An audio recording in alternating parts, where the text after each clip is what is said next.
Alors, aujourd'hui, on va parler de la santé totale. Donc, je sais que notre hôte principal nous a donné des instructions, mais j'aurais voulu vous poser quelques questions. Alors, s'il vous plaît, je vais vous demander de répondre très rapidement dans le groupe chat et notre hôte va va donner vos réponses, quelques réponses. Alors, aujourd'hui, on parle de santé totale et la question qui se pose, c'est est-ce que Dieu a un plan pour la santé de l'homme? Alors, vous rentrez chez vous et vous entrez dans votre cuisine et vous voyez ça. Qu'est-ce que vous faites? Et là, je vous invite à répondre rapidement dans le chat et Kevin ou Marie-Paula, vous allez pouvoir donner les réponses que donnent les participants. On est 19, donc je pense qu'il y a de quoi écrire. Alors, dites-moi, qu'est-ce que, quand vous rentrez chez vous et vous avez cette image-là, qu'est-ce que vous voyez? Qu'est-ce que vous faites, pardon?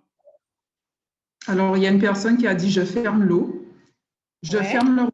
Une autre personne. Il y a une autre personne qui dit je prends de l'eau. Mhm. Donc, on ferme le robinet, on Je prend coupe de le l'eau. compteur. Ah, intéressant maintenant. Ouais. Je coupe le compteur. Mhm. Deux Et dernières réponses.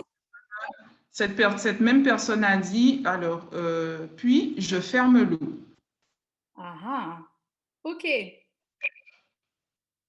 Ok, nickel. Très bien. Alors, je ne sais pas si vous êtes à cette hauteur de finance, mais moi, j'avoue que c'est une très belle voiture, hein. C'est une Maserati. Et pour son entretien, je me demandais si le fabricant avait son mot à dire. Ce que vous achetez, vous dépensez. Bon, j'ai pas regardé les prix parce que c'est pas mon objectif d'acquérir ça. Mais j'imagine que les personnes qui acquièrent ce genre de bolide, en fait, ils regardent quand même le manuel d'instruction pour savoir comment en prendre soin parce que je pense qu'ils n'ont pas forcément cette même somme à dépenser, on va dire, tous les 6 mois. Donc, est-ce que le fabricant aurait son mot à dire pour un tel engin? Alors, si oui, la question se pose, quel était le plan originel de Dieu? Puisque on partage en tout cas, je l'espère, cette pensée commune que nous avons été créés et créés par Dieu. Donc, Dieu est notre, entre guillemets, fabricant. Et est-ce qu'il a un plan, est-ce qu'il a eu un manuel en fait d'instruction pour notre être tout entier? Alors, pourquoi Dieu nous a créés? Premièrement, pour être comme lui, puisqu'il est dit que Adam était parfait en stature, fort, pur, portant l'image du Créateur.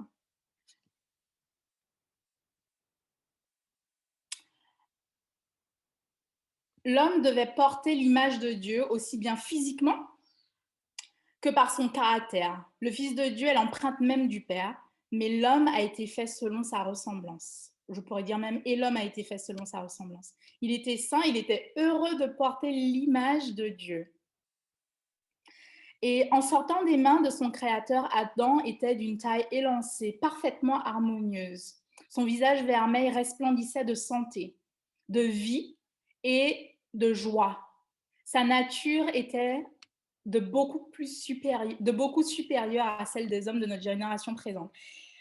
J'ai entendu dire que lorsque Adam nous verra et verra notre taille au ciel, il se demandera mais qu'est-ce qui s'est passé? Parce que par rapport à lui, en fait, on apparaîtra extrêmement petit. Donc, dans son innocence, alors plutôt Ève aussi était inférieure, c'est vrai, en stature. Ses formes étaient pleines de grâce et de noblesse. Dans son innocence, le premier couple ne portait aucun vêtement artificiel. Ils étaient nimbés, ainsi que les anges, d'un voile de lumière et de gloire qu'il conserva. Ce couple le conserva aussi longtemps, en fait, qu'il resta dans l'obéissance. Alors, je vais essayer de faire quelque chose. Okay. Donc, C'était aussi pour croître continuellement. Le créateur de toutes choses permettait justement que l'esprit de nos premiers parents accède aux lois et au fonctionnement de la nature, aux grands principes de vérité qui régissent l'univers spirituel. Il faut savoir que les scientifiques aujourd'hui font des découvertes, dites découvertes, mais en réalité, en fait, ils ne découvrent rien, ils ne créent rien de plus, ils ne font que redécouvrir ce que Dieu avait déjà donné. La nature, en fait, contient des leçons et des leçons que malheureusement, on en connaît très très peu de ces leçons. Et à la lumière de la connaissance de la gloire de Dieu, leurs facultés à la fois mentales et à la fois spirituelles se déployaient et ils prenaient conscience des immenses joies que leur procurait une existence saine. L'homme a été fait aussi pour être heureux. Donc, l'homme a été créé pour être heureux et non pas maintenu dans une crainte continuelle. Je pense que de plus en plus de personnes font l'expérience de cette crainte continuelle. Or, le plan de départ, ce n'était pas ça. Lors de sa création, donc, l'homme était parfaitement heureux. Il a été aussi créé pour avoir une santé mentale, une santé physique, une santé spirituelle qui devait être équilibrée et parfaite. Donc, les habitants de l'Éden reçurent la charge du jardin, donc un travail pour le cultiver et le garder. Cette occupation qui était saine, qui était agréable, n'avait rien de pénible. Je ne sais pas si vous avez déjà fait l'expérience de jardiner, même dans cette nature dégénérée. C'est toujours un plaisir de pouvoir, après l'effort, parce que oui, il y a des efforts et c'est pénible, contrairement à ce qu'ont pu expérimenter Adam et Ève. Mais quand on voit le résultat, le fruit du labeur en fait qu'on a porté, en fait, on est juste joyeux. Donc à la fois, ils avaient ce travail, cette satisfaction.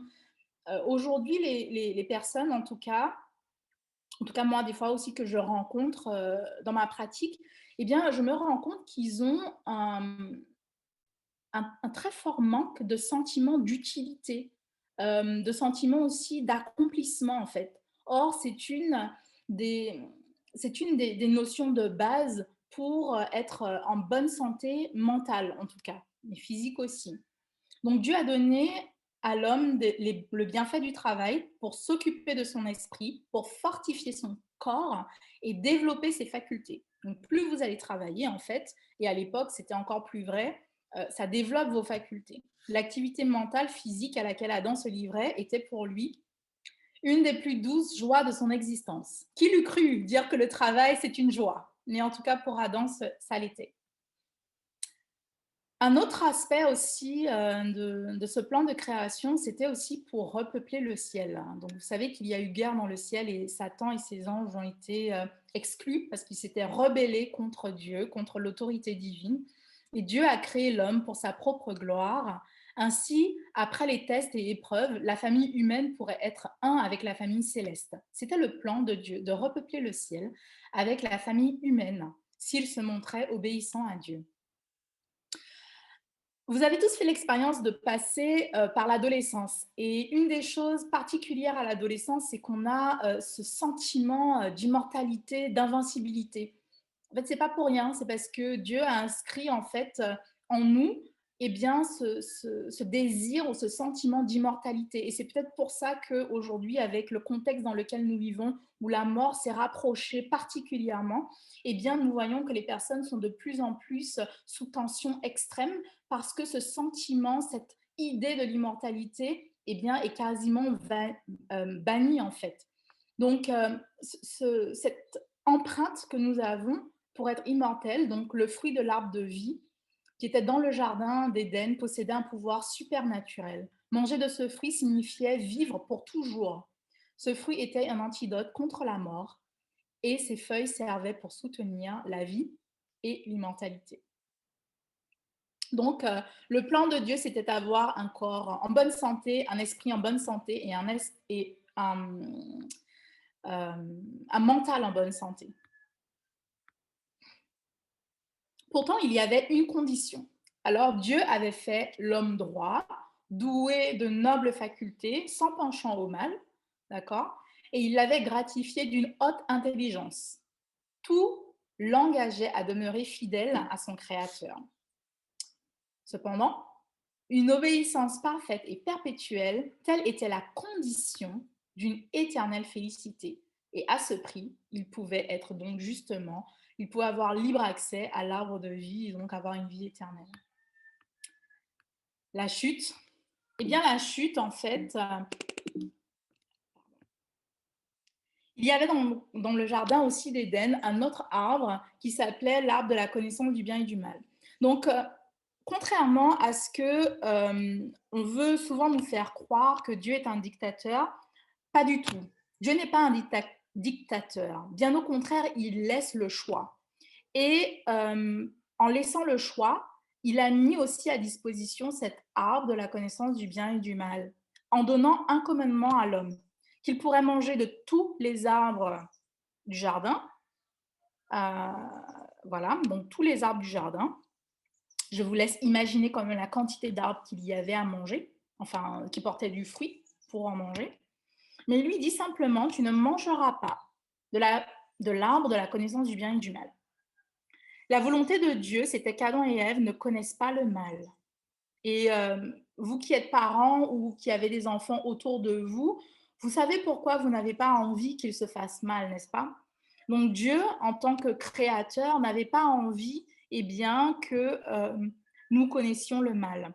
La connaissance du bien leur avait été accordée gratuitement, mais la connaissance du mal, donc du péché et de ses conséquences, du travail, et donc les conséquences étaient aussi un travail épuisant, de l'angoisse, de la déception, de la tromperie, du chagrin, de la souffrance et en définitive la mort, eh bien, cela, l'amour le taisait. Que de magnifiques mots pour dire à quel point justement l'amour en fait eh bien voulait empêcher eh bien cette expérience en fait du mal. Tandis que Dieu recherchait le bonheur de l'homme, Satan travaillait à sa perte et il le fait toujours plus que jamais encore aujourd'hui.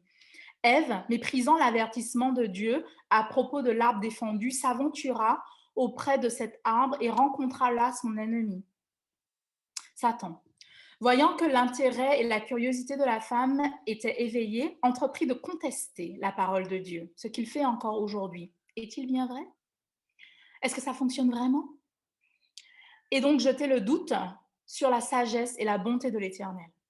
Et lorsque Ève rapporta la défense de Dieu concernant l'arbre de la connaissance, vous n'en mangerez pas et vous n'y toucherez pas. Donc elle rajoute quelque chose quand même, sinon vous mourrez. Le tentateur répondit, bah non, vous ne mourrez pas, pas du tout même.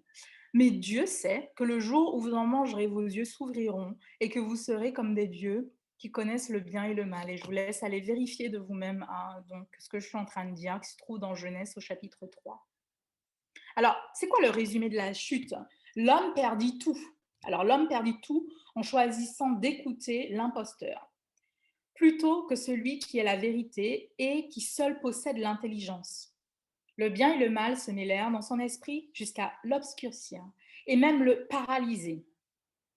Paralyser ses facultés mentales, donc sa capacité à réfléchir, raisonner, prendre des décisions, et ses capacités aussi spirituelles, croire en Dieu et faire confiance à Dieu. Il ne fut plus à même d'apprécier les biens que Dieu lui avait si généreusement accordés. Cependant, c'est un mot que j'aime bien aujourd'hui. Cependant, l'homme n'était pas abandonné aux conséquences du mal. Je pense que c'est intéressant que nous puissions vraiment retenir ça. Nous n'étions pas abandonnés aux conséquences du mal, et c'est encore vrai aujourd'hui. Conséquences du mal, mal qu'il avait donc choisi. Donc, dans la condamnation prononcée contre Satan, il y avait l'annonce de la rédemption. La rédemption, c'est-à-dire eh bien, le plan du salut, autrement dit. Genèse 3, toujours, nous dit « Je mettrai inimitié entre toi et la femme,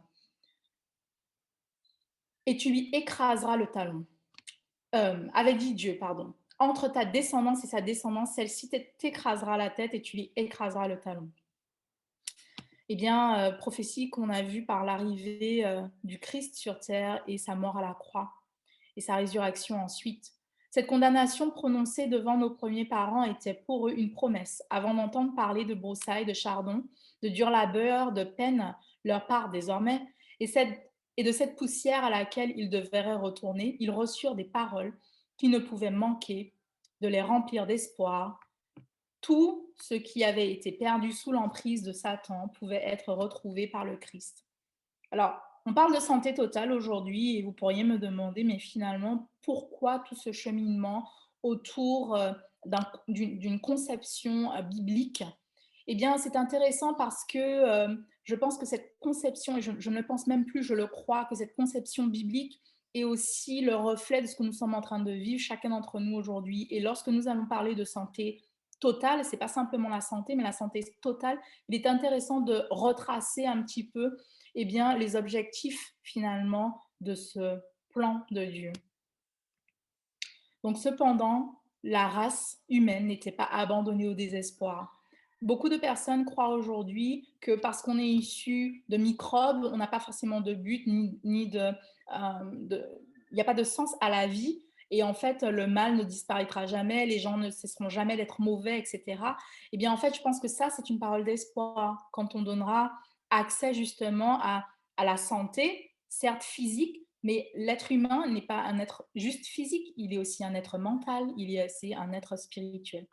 Et bien du coup, puisque cette note d'espoir fait la différence, Dieu avait conçu donc le plan du salut afin d'accorder à l'homme une seconde chance. Qui est-ce qui ne voudrait pas une seconde chance dans sa vie? Donc la restauration, évidemment, ceci est écrit en anglais. Donc restaurer, voilà le but. Le but est l'objectif en fait de ce qui va suivre dans ma présentation. Bien-aimé, je souhaite que tu prospères à tous égards, sois en bonne santé, comme prospère l'état de ton âme. On a commencé l'année 2021, il n'y a pas si longtemps, et on s'est souhaité les meilleurs vœux, espérant justement santé, bonheur, joie et peut-être un peu d'argent.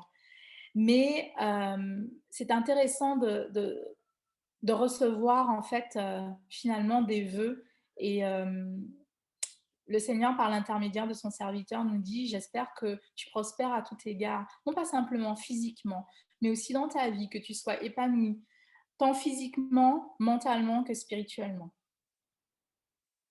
Restaurer. C'est Dieu qui bénit et on le bénit dans notre âme en n'oubliant aucun de ses bienfaits. Pour la petite anecdote, les personnes qui souffrent de dépression, un des aspects en fait, eh bien de la restauration de la santé, si je puis dire ainsi, eh bien c'est cultiver un esprit de gratitude, d'accord, et d'écrire en fait dans un journal quand on fait le résumé de la journée et parfois de la semaine, eh bien 5 choses pour lesquelles j'ai été, eh bien justement euh, que j'ai comment on dit, grateful, pour lesquels je suis reconnaissant. Eh bien, en faisant ça tous les jours, d'accord, en bénissant l'Éternel tous les jours, en n'oubliant aucun des bienfaits, eh bien, on cultive ça et on espère en tout cas eh bien, retarder et sinon éviter le processus de, d'échéance mentale. N'oublie aucun de ses bienfaits. C'est lui qui pardonne toutes tes iniquités, qui guérit toutes tes maladies. C'est lui qui délivre ta vie de la fosse, qui te couronne de bonté et de miséricorde. C'est lui qui rassasie de bien ta vieillesse. Là, on a un plan complet et qui te fait rajeunir comme l'aigle. Le ciel triomphera car le vide laissé par la chute de Satan et ses anges sera comblé par les rachetés en Christ. Et l'arbre de vie est encore disponible.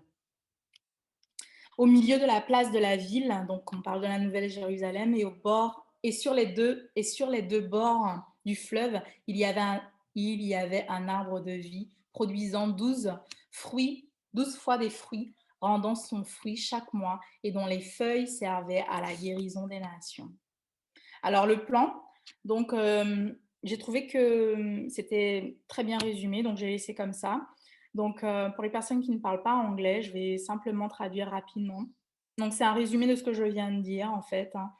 Donc la grande image de la santé et de la joie, avec le résumé de la création de l'homme, à la fois créé sain, créé en bonne santé, créé pour être heureux et avec une demande et une condition de l'obéissance. La chute qui a créé quelque chose de malsain, de malheureux, créé par la désobéissance et aussi surtout la maladie, l'entrée de la maladie dans ce monde, et puis la restauration de l'homme pour retrouver cet état du début, la sainteté, la bonne santé, la joie et l'obéissance. Et donc, on va ainsi de Genèse à Matthieu. Alors, une condition, la même condition demeure pour ce plan, pour cette grande image et ce plan de restauration. Et il est dit dans Exode 15, verset 26, « Si tu écoutes attentivement la voix de l'Éternel ton Dieu, si tu fais ce qui est droit à ses yeux, si tu prêtes l'oreille à ses commandements, si tu observes toutes les lois, je ne te frapperai d'aucune maladie dont j'ai frappé les Égyptiens, car je suis l'Éternel qui te guérit. » Et la petite question, quand on entend ça, c'est mais ouais, mais de quoi souffraient les Égyptiens? Et est-ce que vraiment Dieu les a frappés? Ou est-ce que c'était vraiment la conséquence de, de certaines choses qu'ils faisaient ou de leur style de vie? Donc, en fait, il y a une recherche qui a été faite par l'Université de Manchester par Madame Rosalie David, de Docteur Rosalie David, ou c'est un homme, excusez-moi, Docteur Rosalie David, qui a trouvé eh bien, ce dont souffraient en fait les Égyptiens en examinant en fait les momies. Et ils se sont rendus compte que eh ben, dans le top 7 des maladies dont souffraient justement les Égyptiens, eh ben, il y avait les maladies cardiaques, il y avait des cancers, il y avait des maladies vasculaires, de l'arthrite, de l'hépatite, les hépatites, donc on en connaît hein, quand même, le tétanos et le trichinose. Alors, j'ai été chercher parce que je ne savais pas ce que c'était le trichinose et j'ai trouvé que c'était assez intéressant comme maladie. Non pas de l'avoir, je ne pense pas, mais c'était assez intéressant. Donc, le trichinose, c'est un parasitose tissulaire survenant chez l'homme et de nombreux mammifères et elle est considérée comme une maladie réémergente à potentiel épidémique. Donc, l'épidémie, on sait ce que c'est aujourd'hui avec le Covid. Donc, cette maladie aussi. Et alors là, j'étais encore plus surprise. Écoutez, elle est transmise par la consommation de viande de gibier. Donc, ça pouvait être des phacochères, des chacals, des ours, mais aussi d'animaux domestiques. Alors, dit domestiques, hein, le cheval, le porc.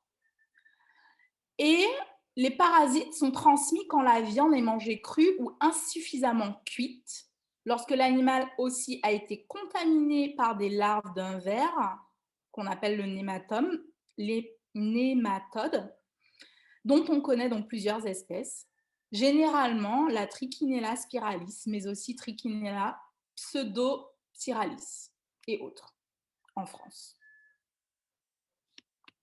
Intéressant, non? Alors, il y a une invitation très sérieuse à partager l'idée que la prévention est meilleure que la cure. Donc, même si c'est écrit en anglais, on l'a aussi. Donc en fait, il est préférable de savoir comment conserver, c'est conserver, pas converser, conserver une bonne santé que de savoir guérir une maladie.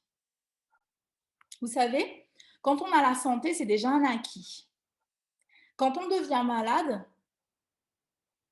il n'y a aucune garantie à 100%. C'est dur à dire, mais c'est une réalité. Comme on dit, un tien vaut mieux que deux tu l'auras, n'est-ce pas? Donc, ne savez-vous pas que votre corps est le temple du Saint-Esprit qui est en vous, que vous avez reçu de Dieu et que vous ne vous appartenez point à vous-même? En gros, on dit oui, mais c'est mon corps, je fais ce que j'en veux.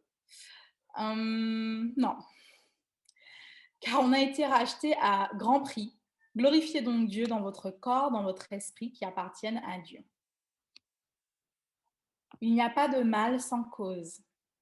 Dans Proverbe 26, verset 2, on dit « Comme le moineau et l'hirondelle volette, qui volette sans se poser, une malédiction non méritée n'atteint personne. » Donc, en fait, c'est vraiment la théorie de la cause à effet. Donc, en fait, il n'y a pas de maladie sans cause. Il y a toujours une cause dans la maladie. toujours une cause, qu'on en soit responsable, directement ou pas. Donc, c'était assez intéressant parce que j'ai entendu des réponses intéressantes. Certaines personnes, quand elles vont arriver dans leur cuisine et voir ça, et vont voir ça, elles vont aller chercher une des serpillères pour pouvoir enlever l'eau sur le sol. Sauf que finalement, l'eau continue. Une personne a dit, je vais couper le compteur. En effet, couper le compteur, ça va être très important parce que ça va arrêter l'arrivée d'eau. Et donc, on pourra ensuite, eh bien, comment dire, on pourra ensuite déboucher l'évier, si jamais c'est l'évier qui est bouché, donc permettre l'écoulement de l'eau et donc arrêter le débordement.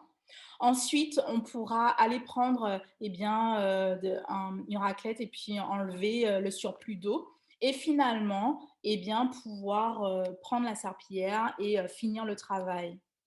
Donc, c'est le même principe pour la santé. La maladie, c'est l'effort de l'organisme pour rétablir un équilibre rompu par la violation des principes ou lois de la santé qui régissent notre être physique. Donc, je vais répéter. La maladie, c'est l'effort de l'organisme pour rétablir un équilibre qui a été rompu. Cet équilibre a été rompu parce qu'il y a une violation des lois de la santé qui régissent notre être physique, mais aussi on pourrait rajouter mental et spirituel. Alors la maladie est-elle un ami ou un ennemi en fonction de la définition qu'on vient de voir? Alors, juste à l'instant, quand on reprenait l'exemple de cette inondation, eh bien, je vous ai dit que, voilà, premièrement, on va couper le compteur. Euh, et donc, en fait, quand on a une situation de maladie, on a des étapes simples à suivre. La première, moi, je pense qu'elle est très importante parce que on verra par la suite que c'est Dieu qui accorde la guérison.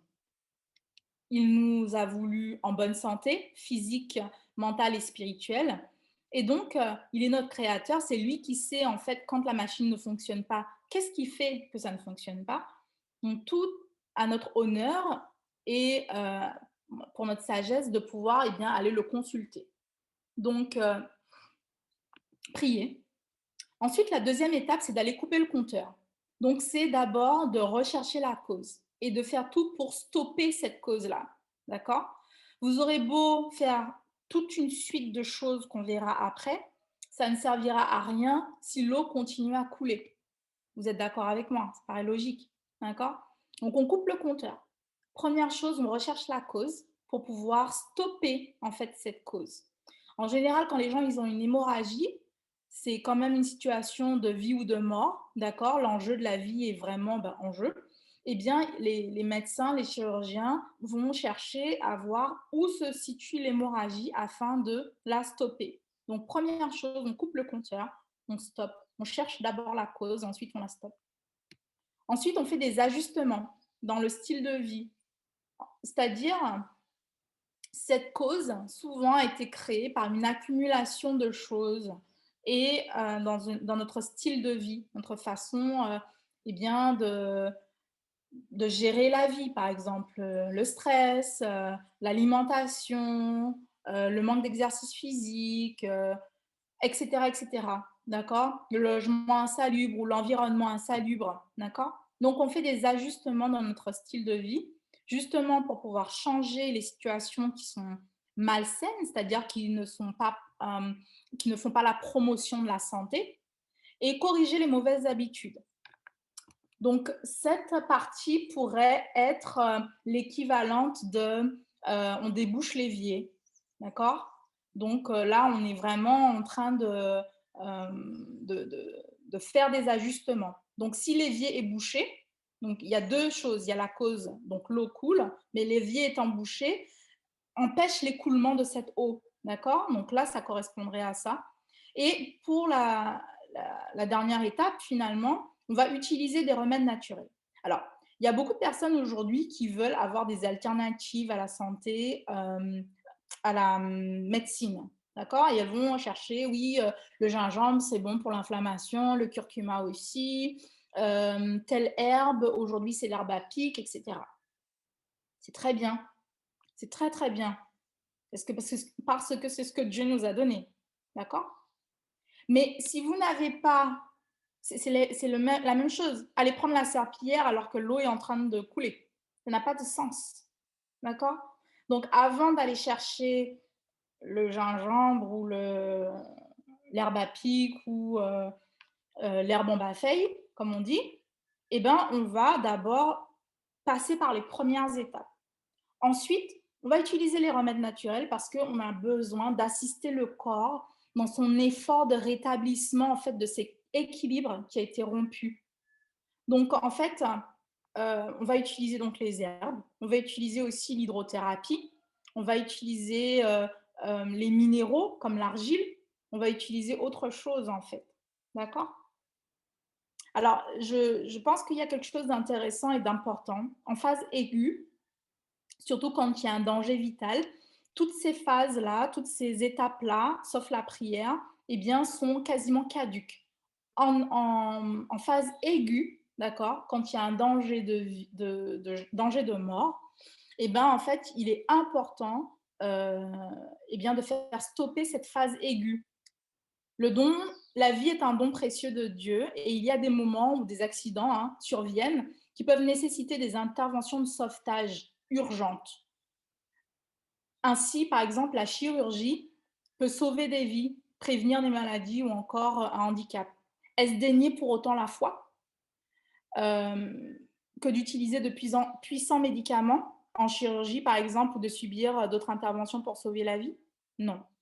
Par contre, donc il est dit, nous avons le privilège d'employer tous les moyens que Dieu nous offre en rapport avec notre foi, et puis de nous confier en lui, appuyé sur la promesse. Si une opération s'avère nécessaire et que le médecin soit disposé à l'entreprendre, ce n'est pas renier sa foi que d'accepter l'opération. D'accord? Donc, si vraiment il s'agit d'un danger où la vie est en jeu, d'accord? Alors, où la vie est en jeu de façon imminente, je précise.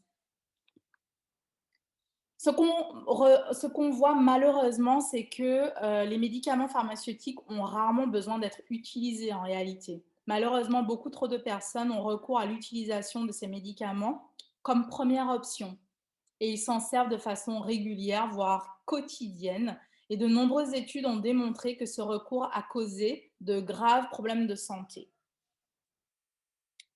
Vous avez tous entendu parler de certains médicaments pardon, qui ont été retirés du marché parce qu'ils avaient des effets secondaires extrêmement délétères. Donc, c'est de ça qu'il s'agit là. Encore et encore, il m'a été montré que Dieu est en train de nous guider pas à pas vers son plan originel. Alors, je vais revenir ici. Donc, on a dit que la maladie, c'était l'effort de l'organisme pour rétablir un équilibre rompu, n'est-ce pas? Rompu, pourquoi? Parce qu'il y a la violation de principes ou de lois de santé qui régissent notre aide physique. Et maintenant, la question qui se pose, c'est quelles sont les lois qui régissent notre aide physique et qu'est-ce que Dieu a mis en place justement pour que nous puissions, eh bien, comme on a dit aussi tout à l'heure, garder la santé plutôt que travailler à la guérison. Alors, vous connaissez peut-être l'acronyme New Start, qui veut dire nouveau départ. Donc, New Start pour nutrition, exercice, nutrition, exercise, water, sunshine, temperance, hair, rest and trusting God. Donc, en fait, qu'est-ce que ça veut dire? Tout simplement, c'est les 8 docteurs ou les 8 lois de la santé. Donc, chacune de ces lois ou chacun de ces docteurs pourrait faire donc l'objet d'une présentation complète, environ de presque 2 heures chacune. Il y a beaucoup de choses à dire parce que, en fait, les études le confirment aujourd'hui, ce que Dieu avait déjà donné quand même depuis déjà bien 2 siècles. Eh bien, les études sont en train de se rendre compte que certains médicaments ne fonctionnent plus, certaines techniques ne fonctionnent plus. Et en fait, on se rend compte que le style de vie, et le style de vie, c'est la façon dont on utilise ou on met en pratique eh bien, toutes ces lois, eh bien, a une influence prédominante sur la conservation de la santé, le recouvrement de la santé ou la maladie. D'accord? Donc la nutrition, donc je vous laisse écrire en fait pour vous-même en fait chacun des versets bibliques et d'aller les chercher. Je vais juste vous donner des bribes d'éléments parce que j'ai pas le temps de passer par chacune de ces lois, mais simplement pour vous donner une idée, particulièrement si c'est la première fois que vous entendez parler eh bien, de ces lois de la santé. Pour une santé totale.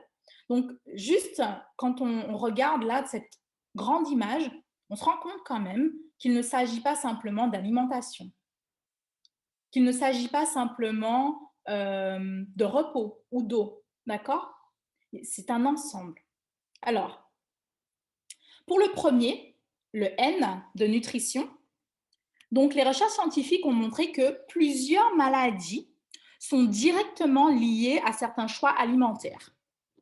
Des régimes incluant une large quantité d'aliments raffinés, donc particulièrement les aliments qui ont perdu leurs fibres, des aliments qui sont excessivement transformés, qui ont une haute teneur en matière grasse ou en sucre, d'accord, ou en sodium, ou avec encore des exhausteurs de goût et des conservateurs. Eh bien, en fait, tous ces éléments ont été liés à des maladies, ce qu'on appelle des maladies du style de vie, parce que, en fait, ça constitue notre vie au quotidien. Et les maladies, telles que les maladies cardiovasculaires, de nombreuses personnes, et même de jeunes personnes, sont en train d'avoir des accidents des accidents vasculaires cérébraux, d'accord? Les AVC, accident vasculaire cérébral. Des jeunes personnes, c'est impressionnant. Avant, on entendait que les gens, bon, ils avaient 50, 60 ans, ce que je ne trouve même pas vieux en plus, qui avaient ça. Aujourd'hui, il y a des gens de la vingtaine qui ont des AVC. D'accord? Des maladies comme le cancer, oui, le diabète, l'obésité, des maladies cardiaques aussi, hein, d'accord? Enfin, je veux dire proprement au cœur, pardon, les arrêts cardiaques, etc. Ça touche aussi des personnes qui ne sont pas forcément d'un certain âge, d'accord? Notre Créateur se soucie, Jésus nous aime et connaît notre corps mieux que nous-mêmes, donc on a vu pourquoi. Il nous a donné des instructions claires concernant l'alimentation à travers en fait la Bible, d'accord? Et après en complément l'esprit de prophétie. Et donc, ce qu'il faut retenir, c'est que ce qui est important dans la nutrition, il faut qu'il y ait une certaine simplicité, d'accord? Nous n'avons pas besoin d'aliments extrêmement transformés, parce que plus vous allez transformer un aliment, et plus il va perdre, pardon, eh bien, déjà de sa saveur, mais deuxièmement, de tous les nutriments qu'il est censé apporter, en fait, à notre corps. Si on mange, quand on mange, en fait, la digestion sert à, eh bien, casser, en fait, ce qu'on porte à la bouche pour le digérer et que ça se transforme en sang. La vie est dans le sang, d'accord? Donc, toutes nos cellules sont irriguées. Elles ont besoin d'énergie et l'énergie est transportée, l'oxygène est transporté, les défenses, etc., sont transportées par le sang, principalement, d'accord? Donc, notre alimentation se transforme en sang. Si on veut avoir un bon sang pour avoir donc, de bonnes cellules qui peuvent bien fonctionner, pour ensuite avoir un corps qui va bien fonctionner, on a besoin d'une alimentation qui va nous apporter les vitamines, les minéraux, les nutriments dont on a besoin. Donc, il faut que cette alimentation soit simple. Il faut qu'elle soit aussi adaptée à notre circonstance. Il y a des personnes, par exemple, qui travaillent énormément et qui n'ont pas une alimentation suffisamment solides pour pouvoir les tenir, d'accord? Et ce sont des personnes, par exemple, qu'on va retrouver en ce qu'on dit burn-out, d'accord? Les personnes aussi, si on n'a pas d'activité physique régulière, eh bien, il y a une, si nous avons une alimentation trop riche, on risque de grossir. Donc, il faut que l'alimentation soit adaptée aux circonstances de notre vie. L'alimentation aussi qui est privilégiée, c'est une alimentation qui est riche en, en, en fruits, en légumes, qui soit riche en oléagineux, en céréales complètes. Donc, il faut qu'elle soit suffisante, il faut qu'elle soit variée, il faut qu'elle ait du goût. Et surtout, il faut commencer, parce que c'est progressif, il faut commencer à éliminer de notre alimentation tout ce qui est nuisible. Je vous invite à faire vos recherches pour vous-même. Vraiment, allez-y. Allez-y et commencez à rechercher sur l'utilisation des produits animaux. L'utilisation des produits d'origine animale, eh bien, est source d'énormément de maladies. Et la science se rallie justement aux côtés de la Bible. Donc, lorsqu'on renonce à la viande, il faut remplacer par une variété de céréales complètes, d'oléagineux, de légumes, de fruits nourrissants et appétissants. Cela est particulièrement nécessaire pour les personnes qui sont faibles ou surmenées, mais aussi les personnes en bonne santé parce qu'on veut quoi? Conserver notre santé. Ensuite, l'exercice, donc l'activité sportive. Donc, avec les mauvais choix alimentaires, le manque d'exercice est une cause majeure de maladies et d'invalidité. Le dessein original de Dieu, pour nous, était de jouir d'un mode de vie actif et en plein air. Saviez-vous que l'exercice physique, le matin, à l'air frais, eh bien, fortifie le système immunitaire? Oui, c'est la meilleure garantie contre le rhume, la toux, la congestion du cerveau, les poumons, l'inflammation du foie, les reins et d'autres maladies. Les bienfaits de l'exercice physique fortifient le cœur, diminuent la pression artérielle, diminuent le taux de mauvais cholestérol et augmentent le taux de bon cholestérol, soulagent la dépression, l'anxiété, le stress, fortifient les os et aident à la fixation du calcium et d'autres minéraux, aident à maintenir une masse corporelle désirable et aussi améliore la circulation du sang. Alors ensuite, l'eau, donc water, c'est pour eau. Donc l'importance de l'eau dans le corps, donc elle régularise la température du corps, lubrifie les articulations, allège les fardeaux du rein, d'accord, permet justement la détoxification du corps et protège les organes et les tissus. Donc sunshine, c'est pour le soleil. Donc un fait marquant, c'est que nous avons besoin de la vitamine D. Et la vitamine D, en fait, eh bien, elle est là pour la vitamine D, elle est là pour les alors fixer en fait l'absorption du calcium et elle est importante pour le développement des os. Donc en fait, son rôle, c'est elle est son rôle dans le corps, c'est la modulation de la croissance cellulaire, la fonction neuromusculaire, la fonction immunitaire, la réduction de l'inflammation. Et très peu d'aliments contiennent en fait de la vitamine D. Alors pour qu'on obtienne de la vitamine D, exposez-vous au soleil. Si vous habitez aux Antilles, c'est le must-have. Donc exposez-vous au soleil. Pour les peaux qui sont foncées, il faut compter environ 45 minutes, d'accord? Sans crème solaire. Et puis, pour les personnes qui sont claires de peau, eh bien, c'est au moins 15 minutes, d'accord?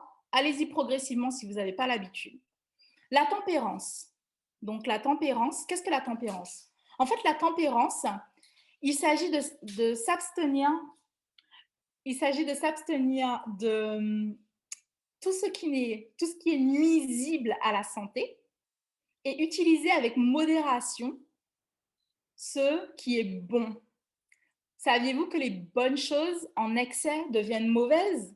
Donc la tempérance, c'est s'abstenir de tout ce qui est mauvais pour la santé et utiliser tout ce qui est bon, mais avec modération. Alors, Il y a une puissante injonction contre l'usage des stimulants et des narcotiques tels que le thé, le café, le tabac, l'alcool, la morphine. Ces abandons peuvent être classés parmi les appétits qui exercent une influence nuisible sur le caractère moral, mais aussi sur la santé physique. Plutôt on va contracter de mauvaises habitudes en utilisant ces produits, et bien plus fermement en fait, nous serons maintenus victimes et esclaves de ces désirs, d'accord? Et ça va abaisser à la fois notre niveau de santé, mais aussi notre spiritualité. Alors, vous savez qu'il y a un grand effort de légalisation de la marijuana. Donc, la marijuana, en fait, eh bien, quand elle est fumée, elle libère ce qu'on appelle le tétrahydrocannabinol, qui, en fait, va se fixer sur des récepteurs sur notre cerveau. Et une intoxication à la marijuana peut entraîner, en fait, une déformation des perceptions, des troubles de coordination, une difficulté à penser et à résoudre les problèmes. Ensuite, on a l'air pur. Donc, la force du corps humain dépend en grande partie de la quantité d'air pur respiré. L'air est une bénédiction gratuite du ciel. D'accord? Le travail accompli en plein air est 10 fois plus bénéfique pour la santé que le travail fait à l'intérieur. Nous pouvons vivre des semaines sans nourriture, parfois même sans eau, des jours sans eau, pas des semaines, mais quelques minutes sans air sont fatales. Les bienfaits de l'air, donc, améliorent l'appétit, qui l'eût cru. Elle favorise un bon sommeil. Elle purifie et détruit les bactéries et rend inactifs les bactéries et les virus. Donc, c'est important d'ouvrir votre espace, faire passer l'air. Le repos, donc rest pour repos. Donc, elle donne au corps le temps de rajeunir, aux déchets le temps d'être éliminés, aux réparations le temps d'être effectuées, aux enzymes le temps d'être reconstituées et à l'énergie le temps d'être rétablie. Donc, c'est très important. Les adultes devraient dormir 7 à 8 heures. Et pour chaque heure de sommeil que nous perdons durant la nuit, nous accumulons une dette de sommeil qui doit être remboursée. Quand vous avez des dettes, vous devez les rembourser. Chaque heure de sommeil que vous avez en moins, c'est une dette que vous accumulez qui va devoir être remboursée et qui aura des conséquences sur la santé. Donc, on a besoin d'un repos journalier, mais on a aussi besoin d'un repos hebdomadaire. Notre Créateur et Sauveur a institué le sabbat à la création du monde pour que nous puissions entrer en communion spéciale avec lui. Et last but not least, c'est trust in God, donc la confiance en Dieu. En fait, c'était assez intéressant parce que les recherches ont montré que les personnes qui ont une ferme et active confiance en Dieu, donc une foi, sont significativement en meilleure santé que leurs homologues non-croyants. Les rapports entre l'esprit et le corps sont très intimes. Lorsque un est affecté, l'autre s'en ressent. Je sais qu'on est presque arrivé à la fin, mais j'ai quand même quelque chose d'important à partager. C'est qu'il y a une grande différence entre la santé, donc j'ai pris quand même le temps de couvrir tout ça. Comme je vous ai dit, en fait, ça fait l'objet de plusieurs présentations. J'ai essayé vraiment de brosser un tableau très rapide, donc vous pourrez réécouter. Mais la santé totale, on pourrait la résumer ainsi. C'est l'obéissance, plus les agents guérissants de la nature, donc on vient de voir les 8 lois de la santé, et le pouvoir de Dieu. Les moyens naturels utilisés en accord avec la volonté de Dieu apporteront des résultats supernaturels, surnaturels. L'air pur, le soleil, l'abstinence, donc c'est aussi la tempérance, l'eau, le repos, l'exercice, une alimentation judicieuse, la confiance en Dieu, voilà les vrais remèdes. Mais Satan a un plan. Vous savez que dès le départ, Satan a contrefait le plan de Dieu. Le plan de Satan, c'est la désobéissance plus l'œuvre de l'homme, donc les idoles, les médicaments à outrance, les fausses méthodes et son pouvoir. La désobéissance, la présomption, donc pas de travail, son pouvoir guérisseur trompeur, des méthodes comme l'hypnose, le channeling, etc. et son pouvoir. Pour exemple de ces deux programmes différents, quand par exemple on a de la fatigue, la méthode du Christ va proposer du repos, de l'exercice physique, du sommeil adéquat, donc 7 à 8 heures pour les adultes, la nourriture correcte, une nourriture vivante et non pas morte, et de l'air frais. Ce que va proposer le programme de Satan, c'est des stimulants comme la caféine, comme la cocaïne. Il y a des étudiants qui se shootent à la cocaïne pour pouvoir, ou un dérivé de cocaïne, pour pouvoir justement rester éveillé pour les examens. Une excitation émotionnelle, mais surtout artificielle. C'est la même chose pour le stress. Le stress, c'est la même chose. Ou même la douleur. Le plan de Dieu va nous proposer la confiance en Dieu pour le stress, le repos, l'exercice, l'hydrothérapie, des tisanes. La douleur, c'est la même chose. On va rechercher d'abord la cause, on va utiliser des moyens mis à notre disposition. Mais le programme de Satan, eh bien pour le stress, ça va être l'alcool. Combien de personnes sont stressées et vont boire de l'alcool? Ils vont vous dire, mais j'y pense plus. La fête à outrance. C'est pour ça qu'avec le Covid, les gens en fait se sont retrouvés complètement perdus parce qu'ils n'avaient plus leur antidote. Ils n'avaient plus toutes ces choses qui leur permettaient de rester loin de leurs émotions, loin de ce qui faisait pression, sens pour eux. D'accord? Donc, les tranquillisants, la consommation des antidépresseurs aujourd'hui, des anxiolytiques et donc des antidépresseurs, a augmenté. D'accord? Pourquoi? Parce que les gens, en fait, ils savent pas comment gérer. Et ce que ces tranquillisants vont faire, ils vont justement, quelque part couper la connexion entre le cerveau et le centre de la douleur, qui est aussi dans le cerveau, donc les pensées, le centre des pensées, le centre de la douleur, mais aussi le corps physique qui envoie aussi des signaux comme quoi il y a de la douleur. Et donc le cerveau ne le perçoit plus. Est-ce que pour autant on est guéri? Non. Des autres méthodes de guérison, elles sont là aussi. Et juste pour vous lire quelque chose, dans 2 Thessaloniciens 2, 8, 9, alors apparaîtra l'impie que le Seigneur Jésus détruira par le souffle de sa bouche, qu'il anéantira par l'éclat de son avènement. L'apparition de cet impie se fera par la puissance de Satan, avec toutes sortes de miracles, de signes, de prodiges mensongers. Et aussi en Apocalypse 13, 14, et elle séduisait les habitants de la terre par des prodiges qui lui étaient donnés de faire et d'opérer en présence de la bête. En fait, on pourrait résumer ça par le fait que Satan va contrefaire le programme de guérison. Il le fait déjà, en fait. Mais il va appuyer cela par des grands prodiges. D'accord? Alors, pour que vous puissiez être à même de ce qu'il sera aussi capable de faire. Il rendra les gens malades et il retirera soudain son pouvoir satanique. On les regardera alors comme guéris. Ces œuvres de guérison apparentes mettront à l'épreuve les adventistes même du 7e jour. Plusieurs de ceux qui ont reçu de grandes lumières cesseront de marcher dans la lumière pour n'être pas devenus un en Christ. Son enseignement n'est pas savoureux pour eux. Donc, par exemple, des choses comme l'acupuncture, l'acupression, l'acupression, pardon, qui vont être eh bien, la pression physique, c'est l'utilisation d'aiguilles ou encore de pression sur des points physiques pour stimuler un flux, le chi, selon des méridiens. Et il y a certains points spécifiques qui sont censés correspondre à des organes vitaux, pardon, pour équilibrer l'énergie universelle, soulageant ainsi la douleur et pour guérir les maladies.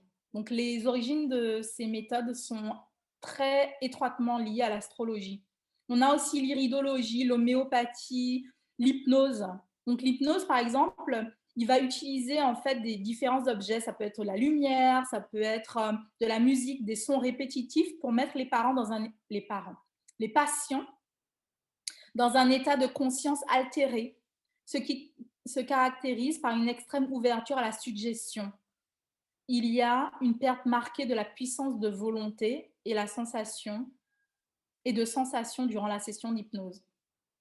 L'iridologie, c'est aussi le fait de concentrer en fait différentes parties du corps dans différentes régions et couleurs en fait des yeux. Mais il a été montré par la science que 75% de ceux qui avaient une maladie grave avaient été mal diagnostiqués par cette technique.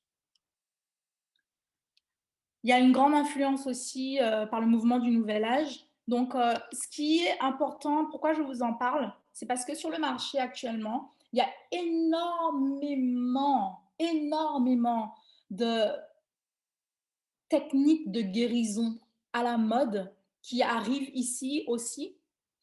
Et en fait, le problème, c'est que certaines choses sont bonnes et d'autres ne sont pas bonnes. Mais alors, si vous avez, un fruit, bon, non, les gens, ils ont tendance à faire ça. Si par exemple, donc vous avez un bol d'eau, d'accord, et vous avez simplement un tout petit ravet qui se met dedans, est-ce que vous allez boire l'eau? Pourquoi pas? Non, pourquoi pas? Il est tout petit le ravet, on pourrait l'enlever. Vous voyez ce que je vous dis? C'est-à-dire en fait que dans 99%, il y a de bonnes choses, mais le 1% d'erreur, eh bien, va rendre le tout complètement erroné. Ça arrive notamment pour le yoga. C'est de plus en plus en vogue le yoga. Mais le yoga, à la base, ce sont des techniques de relaxation ou d'étirement pour pouvoir préparer en fait les personnes à rentrer dans une certaine méditation et à prier leurs dieux, leurs idoles. D'accord? On a tendance à enlever la substance de l'origine de ces techniques et à les utiliser à l'occidental. Mais non, elles ont été créées pour un but spécifique. Donc, la réflexologie, euh, plein de choses qui sont utilisées. Et donc, comme vous avez déjà pu, je pense, le lire, donc c'est un des enseignements les plus efficaces du Nouvel Âge, la santé holistique, pour entrer en fait, dans les cœurs et les esprits des gens. Dans un sens, c'est le bras droit de ce mouvement, d'accord? Bien que plusieurs de ces méthodes sont similaires au plan de Dieu, et c'est là où se fait la contrefaçon, d'accord? Il y a un mélange de vérité et d'erreur. Donc, voilà. Alors, voilà justement une indication pour pouvoir faire de la distinction entre ce qui est bon et ce qui ne l'est pas. Alors, si vous êtes face à une méthode et que vous ne savez pas trop, voilà une façon de faire. Si c'est suggéré par la Bible ou encore par les écrits d'Ellen White, allez-y, utilisez. Si aussi c'est en harmonie avec la vraie science. Alors la vraie science, c'est une science qui ne va pas à l'encontre de Dieu. Parce que la science et Dieu ne sont pas opposés. D'accord? Une vraie science qui ne va pas à l'encontre de celui qui a créé le corps humain est bonne. Si par contre c'est contre ces deux premiers principes, et ce n'est pas en harmonie avec une vraie science, n'utilisez pas. Et si vous n'arrivez pas, ce n'est pas spécifiquement mentionné ni par l'un ni par l'autre, si la relation, justement, la concordance, l'harmonie avec une vraie science n'est pas encore connue, priez pour le discernement et demandez aussi l'aide à des personnes qui s'y connaissent mieux que vous. Donc la conclusion, j'ai dépassé de 8 minutes, je suis désolée. La conclusion, pour une santé totale, c'est l'obéissance, l'agent de guérison que Dieu met à notre disposition. Donc, à la fois les 8 lois de la santé, à la fois les herbes naturelles qui sont bonnes pour le corps, d'accord? Et le pouvoir de Dieu. Juste pour que vous puissiez aussi avoir conscience de ça, c'est que en fait, le plan de Dieu, d'accord, ne taxe pas le système. Le plan de Dieu ne rend pas le corps faible. Le plan de Dieu ne détruit pas les fonctions vitales. Le plan de Dieu ne trompe pas l'esprit. Si c'est 100% vrai, c'est 100% vrai. Il n'y aura pas un petit pourcent de faux. D'accord? Le plan de Dieu ne fait pas la guerre à l'âme. Le plan de Dieu n'essaye pas de vous contrôler à votre insu, comme le fait l'hypnose et d'autres techniques. Le plan de Dieu, en fait, le plan de Dieu aussi ne mesure pas le résultat, ne mesure pas l'échec ou le succès de façon immédiate, c'est ce que je veux dire.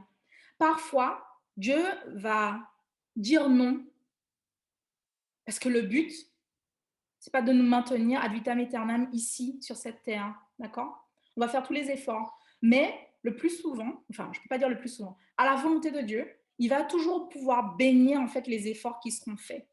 D'accord? Il y a plusieurs manières de pratiquer l'art de guérir, mais il y a une seule qui soit approuvée par le Seigneur. Les remèdes de Dieu sont simples, d'accord? Ce sont des simples agents naturels qui ne nuisent pas à l'organisme, ne l'affaiblissent pas. L'air pur, l'eau, la propreté, une alimentation convenable, une vie pure, une ferme confiance en Dieu sont des remèdes dont la carence fait mourir des milliers de personnes. Malheureusement, ces remèdes ne sont plus de mode parce que leur emploi judicieux exige un travail qui n'est pas apprécié. On veut que tout aille tout de suite. L'air frais, l'exercice, l'eau pure, je l'ai déjà dit, la propreté, sont à la portée de tous sans coûter cher. Alors que les médicaments coûtent cher tant par la dépense que l'effet qu'ils produisent sur le corps. Tant par la dépense que l'effet qu'ils produisent sur le corps. D'accord. Donc voilà. Donc c'est tout pour aujourd'hui et je vous ai laissé avec le résumé justement du plan parfait de Dieu pour nous, la santé totale.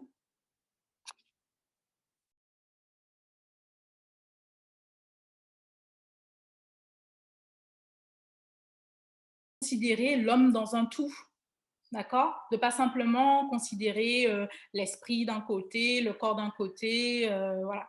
C'est vraiment le considérer comme un tout. Sauf que les méthodes en fait qui vont être utilisées, eh bien, ne vont pas forcément être les mêmes. Donc, si je devais revenir, bon, je ne vais pas revenir sur le truc, mais quoique, je vais y revenir. Excuse-moi, est-ce que tu me permets de repartager mon écran, s'il te plaît?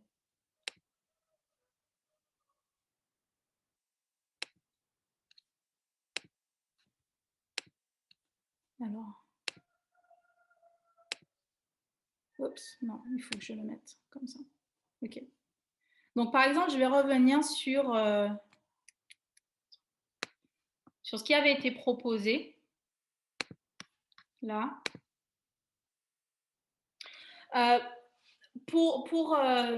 Par exemple, les gens, quand ils vont faire,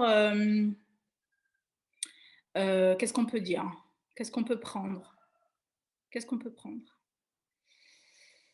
Ok.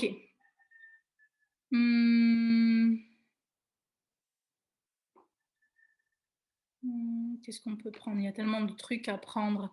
Quelque chose qui nous est commun. Par exemple, le jeûne. Le jeûne, c'est quelque chose de commun à nos deux, on va dire, aux deux mouvements, d'accord? Sauf que le jeûne, eh ben, il peut être utilisé en fait comme une technique finalement pour détoxifier le corps. D'accord? Il peut être utilisé, puisque en fait, par exemple, quand une personne est malade, elle a moins d'énergie et donc le fait de moins manger, ça va aider le corps justement à se détoxifier plus rapidement. Elle est utilisée aussi dans les courants religieux pour eh bien, avoir une meilleure spiritualité, par exemple. Mais en fait, le but derrière, c'est quel but qu'on va y mettre. C'est pas une mauvaise chose en soi, mais quel but qu'on va y mettre. Est-ce que c'est à la gloire de Dieu ou est-ce que c'est à la gloire de Satan? En fait, c'est ça qui va faire la différence, en fait. Le but n'est pas, est pas le même. On peut dire qu'il y a une certaine considération qui va être similaire, parce qu'on va utiliser des choses peut-être qui sont similaires, mais le but, ça ne va pas être à la gloire de Dieu. Souvenez-vous ce que je vous ai dit aussi, il y a deux façons de... Il y a deux plans. Celui qui va amener à l'obéissance à Dieu. Et il faut savoir aussi que c'est Dieu qui guérit. Ce n'est pas le corps qui s'auto-guérit aussi. Dans la pratique holistique, il y a beaucoup de cette idée. Le corps va se guérir en fait lui-même. Or non, c'est toujours Dieu qui guérit, qui accorde la guérison. D'accord? Et on va, dans le plan de Satan, on va utiliser des méthodes qui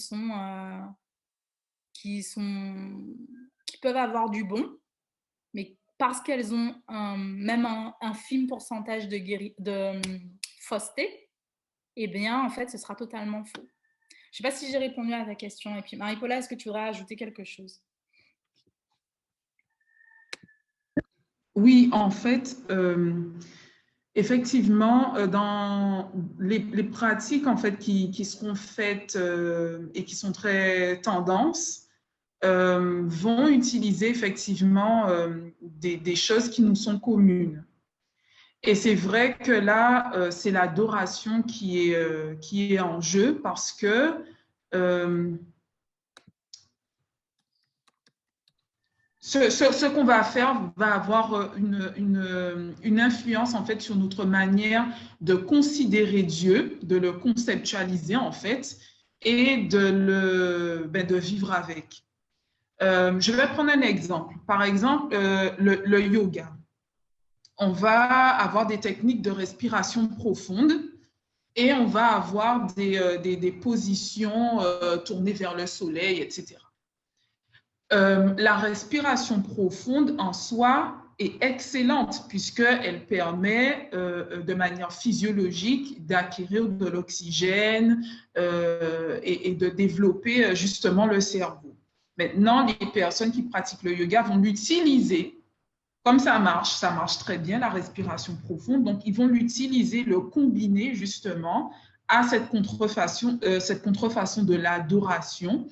Et les personnes vont se dire, ah ben c'est tout l'ensemble qui est bon. Et c'est là la tromperie, c'est qu'on n'aura pas le discernement de se dire, OK, la respiration sans forcément pratiquer le yoga. Voilà, parce qu'à partir du moment où j'adopte toutes ces positions tournées vers le soleil, la position du serpent, la position, voilà, et qu'il y a des couleurs qui apparaissent pendant la méditation, entre guillemets, je suis dans l'adoration à ce moment-là.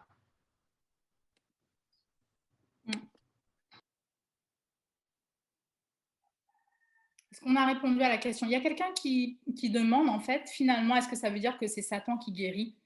Et oui, Satan peut donner une forme de guérison. Et d'ailleurs, c'est ce qu'on a dit, c'est-à-dire qu'il va permettre que certaines personnes soient malades, d'accord? Et il va retirer sa puissance satanique et les personnes vont être considérées comme guéries. Or, réellement, elles ne le sont pas, d'accord? Donc oui, Satan peut donner des formes de guérison. Toutes les personnes qui vont voir des guérisseurs, ou comment on appelle ça? Oh là là, on appelle... En France surtout, j'avais entendu ça, des brûleurs, comment on appelle ça? Des gens qui retirent des brûlures, des trucs comme ça.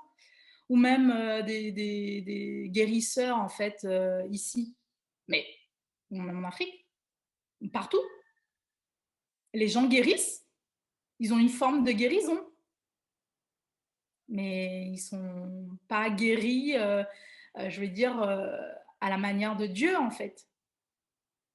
Tu vois? Lorsque Dieu restaure, il ne restaure pas juste le physique. Dieu veut restaurer l'homme dans son sa globalité, en fait. Il veut une restauration spirituelle, premièrement, parce que finalement, c'est ça aussi qui est le plus important. Il veut une restauration physique et une restauration mentale. Et d'ailleurs, si vous avez entendu parler du docteur Nedley, d'ailleurs, je sais qu'en France, actuellement, ils sont en train de continuer à mettre à disposition des personnes lutter contre la dépression avec la méthode du docteur Nedley. En fait, le docteur Nedley, qu'est-ce qu'il a fait? Il a pris ces 8 lois de la santé et il a associé à des recherches, il a dit, mais voilà, est-ce que la nutrition, ça a un effet sur le cerveau, sur la dépression, sur l'anxiété, sur la maladie d'Alzheimer et sur les 8 lois de la nature, de la santé? Et finalement, il s'est rendu compte que oui, ça fonctionne. J'ai de mes yeux vu des gens qui ont eu un grand bénéfice, un très grand bénéfice, justement à utiliser en fait les 8 lois de la santé, même pour la maladie mentale. D'accord. Alors, on n'est pas non plus dans quelque chose de magique. Dieu peut toujours faire des miracles, mais ce qu'il veut, parce que comme Satan va justement faire des miracles en un instant, ce que Dieu veut, c'est vraiment pouvoir travailler avec l'être humain par l'obéissance et l'utilisation appropriée de ce qu'il a mis à disposition. Et donc, c'est son pouvoir aussi. Est-ce qu'il y a d'autres questions? Oui, bonjour Daniza. Justement, une question est tombée dans le chat.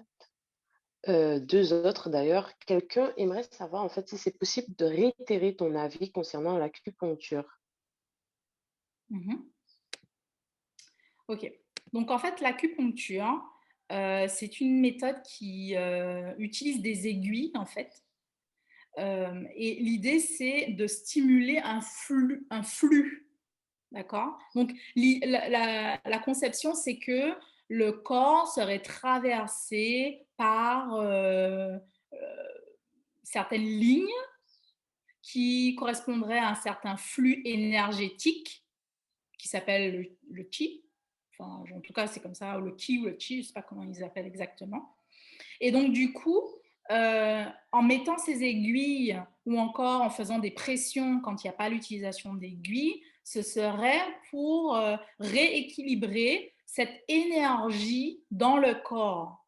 Et ça servirait justement à soulager en fait la douleur ou à guérir les maladies. Et les origines sont étroitement liées à l'astrologie. Donc, même là, il y a des gens qui utilisent ça. Ils l'utilisent et ils sont comment on dit, convaincus. Peut-être que ça fonctionne. Est-ce pour autant qu'ils sont vraiment guéris? Et c'est toute la question en fait. Beaucoup de personnes utilisent l'homéopathie. Moi-même, j'ai utilisé l'homéopathie. Jusqu'à ce que je fasse des recherches sur vraiment ce que c'est. Alors, l'homéopathie, j'ai pas, mais comme je sais qu'il y a beaucoup de personnes qui sont intéressées, donc je vais le lire.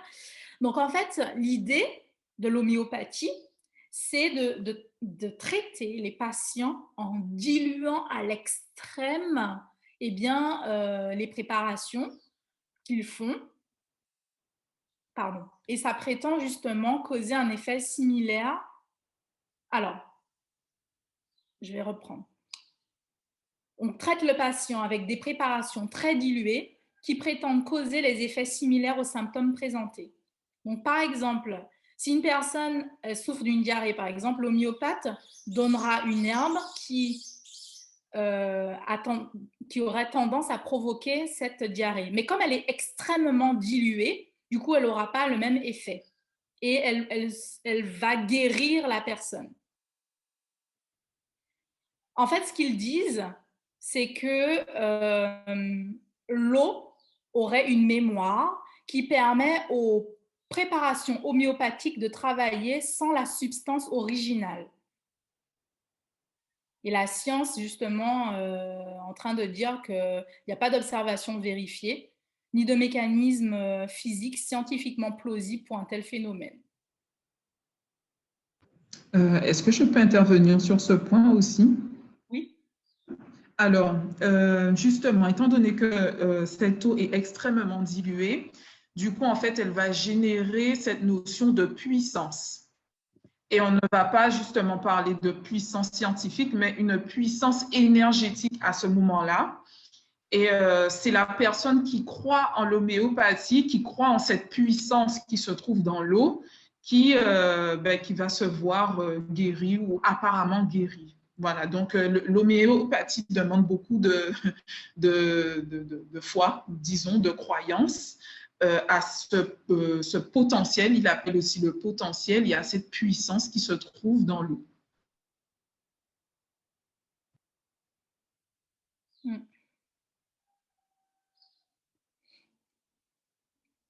Alors du coup, je vois dans le chat que quelqu'un demande quelque chose auquel je n'ai pas forcément la réponse aujourd'hui, mais je suis partante pour pouvoir rechercher. Donc la personne, donc Madame Fardini, qui dit est-ce que je peux préciser ce qu'est énergéticien tellement je ne sais pas, j'arrive même pas à prononcer. Et aussi de préciser pour la glande pinéale et ses exploitations diverses. Aujourd'hui, je n'ai pas la réponse, mais je vais chercher. D'accord ?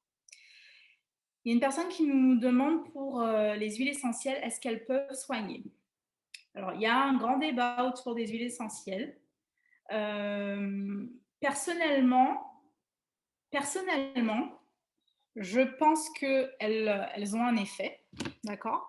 Maintenant, faites très attention, et c'est ce que j'ai essayé de faire ressortir dans mon propos, faites très attention de considérer une chose comme pouvant être l'auteur d'une guérison de tout.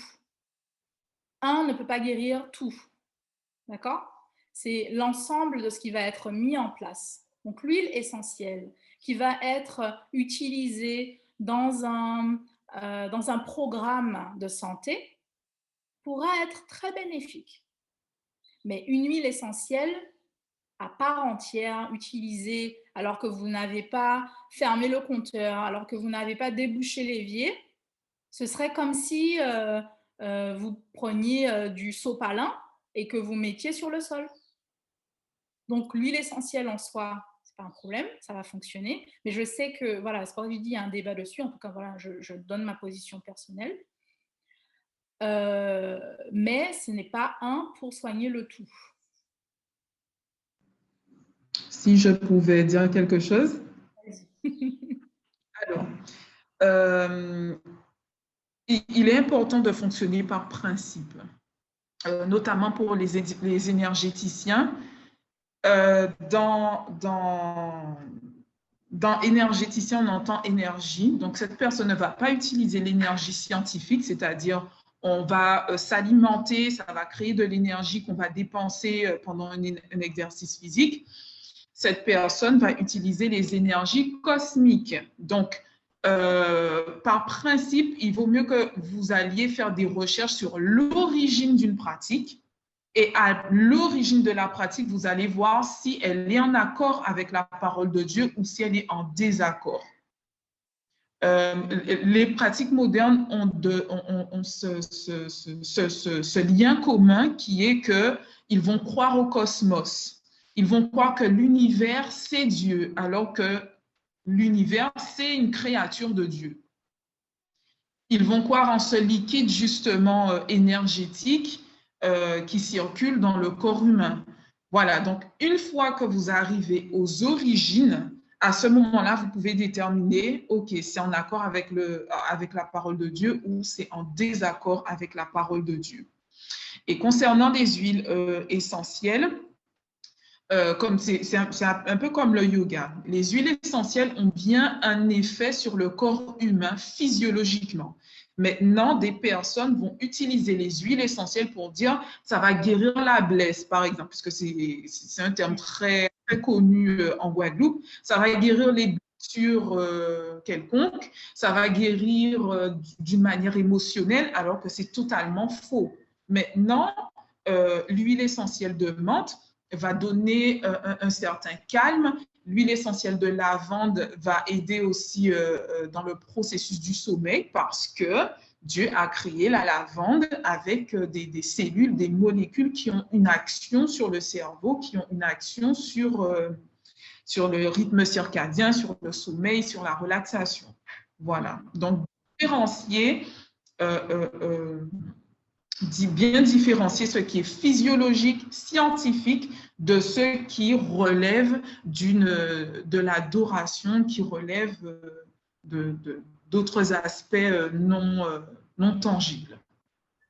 Marie-Paula, est-ce que sur la même lancée, tu peux répondre sur les fleurs de Bach?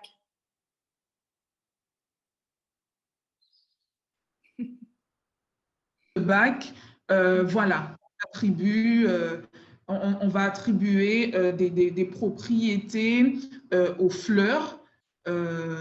Ça ressemble beaucoup à l'homéopathie, hein, les fleurs de Bach. On va leur attribuer des propriétés pour guérir tel problème émotionnel. Excusez-moi, je n'ai pas activé la caméra. Et voilà, ça répond un peu au même principe que l'homéopathie et que les huiles essentielles. Voilà, donc si vous devez faire une infusion de fleurs, c'est parce que vous connaissez les propriétés qui auront un effet sur le corps physiologiquement. À partir du moment où vous allez aux origines et que vous comprenez pourquoi la fleur de Bach par rapport à des fleurs normales, à ce moment-là, prenez vos précautions concernant la pratique. Mais allez aux origines, faites les recherches sur l'origine de la pratique. Et je vais prendre l'exemple aussi de l'ostéopathie qui est très connue, mais qui est d'origine dans le mesmérisme. Le mesmérisme qui a été combattu par Ellen White très tôt dans le mouvement adventiste. Voilà, donc allez aux origines, faites les recherches sur l'origine de telle ou telle pratique. Et certaines fois, l'auteur même de la pratique ne se cache pas. Donc, si par exemple vous devez étudier l'ostéopathie, ne prenez pas ma parole pour vérité, allez dans la biographie de Taylor et lui-même va vous dire où est-ce qu'il a trouvé cette pratique-là, comment il l'a associée et vous serez convaincu par vos propres recherches. Alors, il y a aussi le fait que, alors c'est vrai qu'il y a quelqu'un qui répond hein, qu'il y a une philosophie New Age aussi, Nouvel Âge, hein, qui est véhiculée notamment dans les fleurs de Bach. Enfin, c'est pas dans les fleurs de Bach, mais dans l'utilisation de cet élixir floral. Il y a aussi une macération alcoolique des plantes. Donc, il faut savoir que tout le monde n'est pas à la même enseigne par rapport à l'alcool, d'accord? Donc, des gens qui vont utiliser peut-être des simples médicaments à base d'alcool vont pouvoir justement être plus mal en point et avoir un terrain plus propice à une consommation outrance. D'alcool par la suite, on n'est pas voilà. Et puis l'alcool, ça fait aussi partie. Bon, j'ai pas développé aujourd'hui, mais dans la tempérance, on a parlé de tout ce qui est nocif justement pour le corps d'éviter. L'alcool est peut-être le premier ingrédient à éviter. Vous pouvez. Je sais qu'il y a des macérats de plantes qui peuvent être faits dans la glycérine qui seront plus à même d'être bénéfiques pour le corps. Et puis l'alcool tue aussi les propriétés des plantes, hein, même si c'est très utilisé parce que certainement, peut-être que ça va plus vite, je ne sais pas. Mais voilà. Voilà. Et qu'est-ce que j'allais dire? Il y a quelqu'un qui demande pour l'éthiopathie. Oui, l'éthiopathie est logée à la même enseigne que l'ostéopathie. Alors, ce qui est intéressant, c'est que Marie-Paula, on travaille ensemble. Parce que, vous voyez, c'est ça qui est intéressant, c'est qu'on en apprend tout le temps. L'éthiopathie, pour le coup, c'est quelque chose que je ne connaissais pas, mais c'est vrai que c'est peut-être parce que plus souvent appelé ostéopathie. Voilà. Ouais.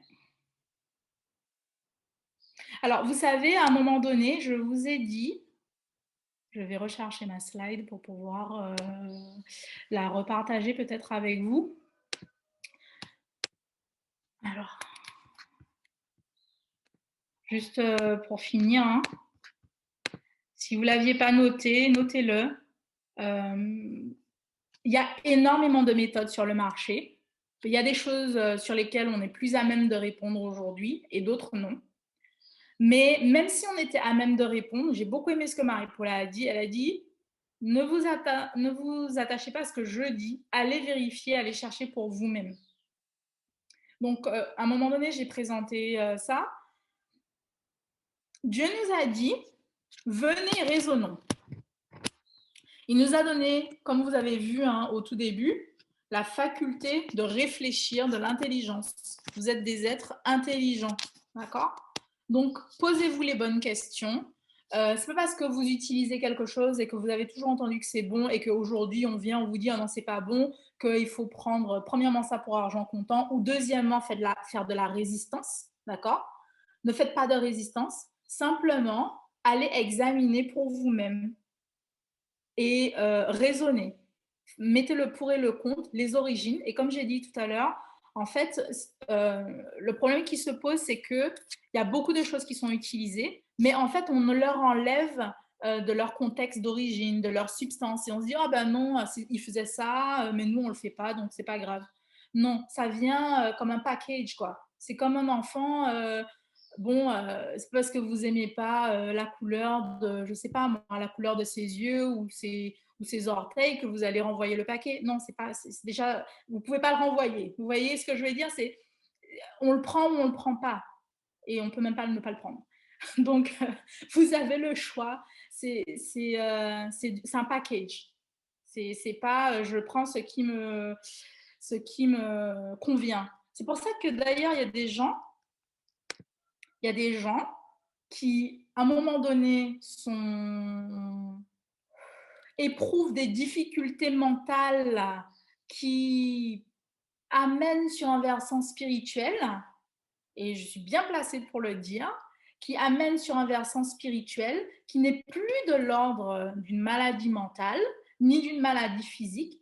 Et c'est parce que ces personnes, eh bien, se sont mises volontairement parce qu'elles n'ont pas été cherchées.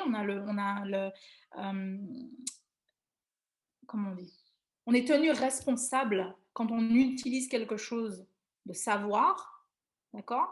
Et elles se sont mises sous l'influence d'autres personnes ou d'autres esprits parce qu'elles ont pratiqué des choses qui, pour elles, étaient totalement innocentes, alors que ça ne l'était pas. Le Seigneur nous donne de la connaissance, utilisons-la pour ce que c'est. Nous, on est à la même enseigne que vous, en fait. Hein.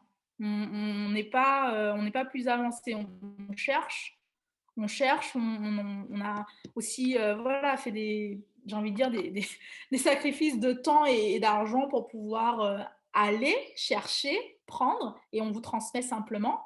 Mais on n'est pas plus que vous. Hein. Il faut aller chercher.